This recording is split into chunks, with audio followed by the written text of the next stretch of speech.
आपका ये Israel Iran war पर कुछ टेक है क्या? और इंडिया की पॉलिसी, हम लोग बार बार इस पर कई दिनों से चर्चा भी कर रहे हैं कि इंडिया का इजराइल और ईरान की वॉर में न्यूट्रल रहना, उस पर भी बहुत लोग सवाल उठा रहे हैं, कांग्रेस पार्टी खास तौर से, कि भाई गजा में आप न्यूट्रल रह गए जबकि सीज फायर के पक्ष में वोट करना चाहिए था। इजराइल ईरान में आप कुछ नहीं बोल रहे जबकि आपको ईरान के पक्ष में बोलना चाहिए। आपको क्या लगता है?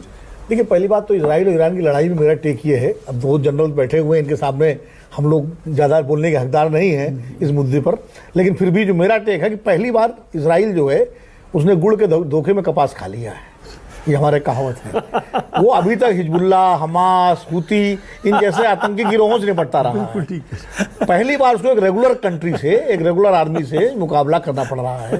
दोबारा कहिए विनोद जी, क्या कहा आपने? गुड़ के धोखे कपास खा लेना, हमारे यहाँ बड़ी देहात में कहावत है, जनरल साहब जानते होंगे। बिल्कुल जानते। तो ये मतलब इजराइल ने, मुझे लगता है ये प्रोवोकेशन इजराइल ने जो किया है, और इसीलिए अब जो इजराइल की है, देखिए ये बात सही है, मैं जनरल बख्शी सहमत हूँ कि पहले दौर में इजराइल हावी हो गया तेहरान पर, ईरान पर, लेकिन उसके बाद अब इजराइल को पता लग रहा, पहली बार इजराइल में इतनी तबाही हुई है किसी लड़ाई में कि तेल अवीव, हाइफा, उसके सारे तमाम शहर जो है मिसाइलों की जद में आए हैं, उसका एयर डिफेंस सिस्टम डिस्टर्ब हो गया है। तो ये अब, और इसीलिए आज जो खामनेई साहब का जो स्टेटमेंट आया जिसमें वो कह रहे हैं कि अभी हम युद्ध विराम के लिए तैयार नहीं है, इजराइल कमजोर है, अगर उसको हमने समय दे दिया तो फिर मजबूत हो जाएगा। इसलिए मतलब अगर वो बोल रहे हैं तो उसके पीछे वो सारा फीडबैक है। अमेरिका जो पीछे हटा है या अभी उसने अपनी तरसता जाहिर की है, बैकडोर सपोर्ट तो कर रहा है, उसके सामने समस्या ये है कि एक तो ट्रम्प साहब का जो पब्लिक है कि हम तो लड़ाई रुकवाने जा रहे हैं, वो भारत पाकिस्तान की लड़ाई रुकवाने का श्रेय ले रहे हैं, वो गजा की लड़ाई रुकवाने की बात कर रहे हैं, यूक्रेन रूस की बात कर रहे हैं। तो ऐसे में दूसरे खुद कैसे झोंक दें अपने आप को। दूसरा, अमेरिका के अंदर भी बॉडी बैग्स को लेकर के हमेशा सवाल रहा है, और अमेरिकन जो जनमत है वो वहां भारत की तरह ऐसा नहीं है कि यहां अगर कुछ बोल दीजिए तो आप राष्ट्र विरोधी हो जाएंगे। वहां का जनमत तो सड़कों पर निकलता है ना, युद्ध के खिलाफ, वियतनाम युद्ध के खिलाफ भी सड़कों पर निकला था। आप देखिए जब ये इराक में हुआ तो तब भी वहां प्रदर्शन हुए। तो अमेरिका का जनमत, और रिपब्लिकन्स में भी इस समय, आज मैं पढ़ रहा था कि अखबार की रिपोर्ट थी कि इवन रिपब्लिकन्स में जो कॉकस है, जो बड़ा स्ट्रॉन्ग जो सपोर्टर है, वो इस फेवर में नहीं है कि अमेरिका जो है इजराइल के साथ जो है इस लड़ाई में सीधे कूदे। तो वो इंटरनल प्रेशर भी ट्रम्प साहब पर है। और दूसरा जो अभी जनरल साहब ने कहा, बख्शी साहब ने, कि जिससे रूस ने जो चेतावनी दी है और रूस ने जो कहा है वो बड़ा गंभीर है, और चीन ने जिस तरह एससीओ की बैठक में इजराइल की निंदा की, उस पूरे भारत ने अपने को अलग किया उस प्रस्ताव से, तो चाइना उसका चेयरमैन है, तो चीन भी शांति से देख नहीं रहा उसको, मतलब वो चुपचाप नहीं बैठने वाली स्थिति, उसका भी स्टेटमेंट आ चुका है कि भाई किसी तरह का एस्केलेशन ना हो। तो अमेरिका इस पूरे जियोपॉलिटिकल सिचुएशन को समझ रहा है। एक तो ये तो है। भारत की जहां तक बात है, देखिए भारत के संबंध इजराइल से भी अच्छे हैं और ईरान से भी अच्छे हैं। हमने ईरान से सस्ता तेल बहुत लंबे समय तक खरीदा, मालूम है। और आपको एक घटना बता दूं, अच्छा, सैंक्शंस के बावजूद खरीदा था? सैंक्शंस के बावजूद खरीदा था, बिल्कुल। हमने किसी की नहीं सुनी, हमने कहा नहीं हम दोस्ती है, निभाएंगे। और बीच में तो हम ईरान के साथ गैस पाइपलाइन बना रहे थे मनमोहन सिंह के जमाने में, वो नहीं बनी, उसके अलग कारण है, उसको सुरक्षा कारणों को लेकर बाद में उसको गिव अप करना पड़ा। 1994 की मैं घटना बताता हूँ। 1994 में ईरान का मैं बता रहा हूँ कि ईरान भारत के संबंध कितने गहरे रहे हैं। 1994 में इस्लामिक देशों के का जो संगठन है OIC, वो कश्मीर में ह्यूमन राइट वायलेशन को लेकर रेजोल्यूशन पास करने वाला था, और वो रेजोल्यूशन पास करने के बाद UN पर प्रेशर डालने वाला था कि इंडिया के खिलाफ सैंक्शंस लगाई जाए। और ये हुर्रियत कॉन्फ्रेंस के लोग दिल्ली आए थे। ईरान के राजदूत ने, तत्कालीन राजदूत ने उनको अश्योर किया था कि हम इस प्रस्ताव को वहां पर लाएंगे और ये करेंगे।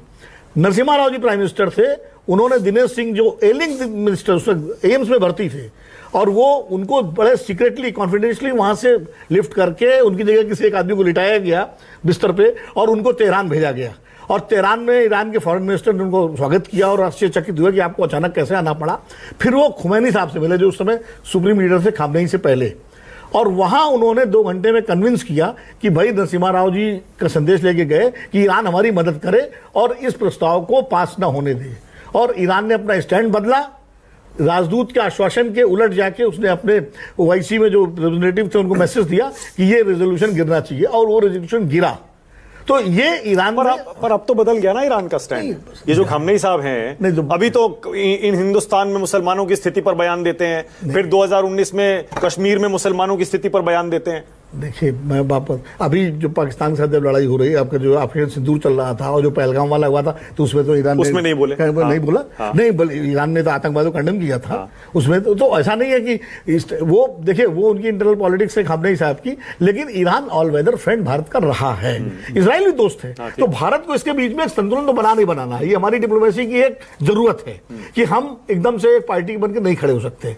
लेकिन इसीलिए चाहे वो रूस यूक्रेन का युद्ध हो, वहां भी हमको बनाना पड़ा, या आपका जो है ये गाजा में हमने जो स्टैंड लिया वो सही था। गाजा में भी हमको बनाना पड़ा। तो वो भारतीय कूटनीति जो है उसको एक, चूंकि दोनों, जब आपके दो दोस्त एक दूसरे से लड़ रहे हो तो आप क्या करेंगे ऐसी स्थिति? रुक जाओ। तो मुझे लगता है भारत की विदेश नीति इस समय जो संतुलन की नीति है उसके हिसाब से ठीक काम कर रही है। हाँ, ट्रंप साहब जरूर हमारे लिए दिक्कत पैदा कर रहे हैं। वो एक उनका अपना, वो जनरल मुजीब को लंच करा रहे हैं, कुछ कर रहे हैं भारत के। लेकिन मैं दोनों जनरल साहब की बात से सहमत हूं कि एक तो जो जनरल विशंबर दयाल जी ने एक एंगल दिया कि चाइना की टेक्नोलॉजी को समझना, वो भी एक एंगल है। और पाकिस्तान इस हिस्ट्री का पूरा फायदा उठाता है। वो जो उसकी जियोपॉलिटिकल पोजीशन है, वो अमेरिका से भी उसके बदले में कंसेशन लेता है। चीन उसका ऑल वेदर फ्रेंड है। तो वो, और इस्लामिक कंट्रीज में अकेला देश है जिसके पास परमाणु बम है, उस पोजीशन का भी फायदा उठाता है। तो पाकिस्तान फंसा नहीं है। पाकिस्तान तीनों सब हाथों में लड्डू है, लड्डू लेके काम करता है। और इसीलिए वो कटोरा लेने के बावजूद उस कटोरे में कुछ न कुछ अपना गिराता रहता है। तो ये, और मुझे एक चीज जरूर लगती है कि भारत को इस वक्त बहुत बेहतरीन तरीके से संवेदनशील विदेश नीति की जरूरत है, जो हम लोग कर भी रहे हैं। कि हमको ईरान भी नाराज ना हो, इजराइल से हमारी रक्षा प्रणालियां, तमाम सारी चीजें जो है इजराइल के साथ हैं। तो ये बड़ी इस समय विचित्र स्थिति है भारत के साथ। लेकिन मुझे लगता है कि जो अभी तक जो भारत की कूटनीति है उसमें भारत ने जो संतुलन की नीति अपनाई है वो ठीक है। मैं ठीक है, ओके। अचल जी बैठे हैं। अचल जी, एक सेकंड में आ रहा हूं, क्योंकि अचल जी मेरे शो पर पिछले हफ्ते 10 दिन 15 दिन में 3-4 बार आए हैं, और अचल जी ने साफ साफ कहा, बहुत बिना किसी लाग लपेट के, उन्होंने कहा कि गजा में लड़ाई रोकने का जो प्रस्ताव आया था यूएन में, उसमें हिंदुस्तान को उसके समर्थन में वोट देना चाहिए था, जबकि हमने उससे वहां से एब्सटेन किया था। नहीं, इसमें तो मैं भी असल ये आपको भी लगता है? मुझे सहमत हूं, क्योंकि उसमें हमने उस प्रस्ताव से एब्सटेन किया था।